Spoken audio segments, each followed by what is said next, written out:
ফিলিস্তিনকে স্বাধীন রাষ্ট্রের স্বীকৃতি দিতে পারে অস্ট্রেলিয়া। ফিলিস্তিনকে স্বাধীন রাষ্ট্রের স্বীকৃতি দেওয়া হতে পারে বলে ইঙ্গিত দিয়েছে অস্ট্রেলিয়া। দেশটির পররাষ্ট্রমন্ত্রী পেনি ওং বলেন, শান্তি ফেরানোর বিষয়ে দ্রুততা আনতে ফিলিস্তিনকে রাষ্ট্র হিসেবে স্বীকৃতি দেয়া হতে পারে। ব্রিটিশ সংবাদ মাধ্যম বিবিসির এক প্রতিবেদন থেকে এই তথ্য জানা যায়। তবে স্বাধীন ফিলিস্তিন রাষ্ট্রে সরকার চালানোয় হামাসের যে কোনো ভূমিকা থাকতে পারবে না বলে স্পষ্ট করে দিয়েছেন অস্ট্রেলীয় পররাষ্ট্রমন্ত্রী। সরকারের এই সিদ্ধান্তের সঙ্গে একমত নয় দেশটির বিরোধী দল এবং Zionist federation of Australia.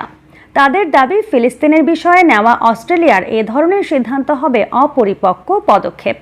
Australia অবশ্য অনেকদিন ধরেই বলে আসছে, ইসরায়েলের সঙ্গে মধ্যস্থতার মাধ্যমে দ্বিরাষ্ট্র সমাধানের অংশ হিসেবেই একমাত্র ফিলিস্তিনি রাষ্ট্রের স্বীকৃতি আসতে পারে।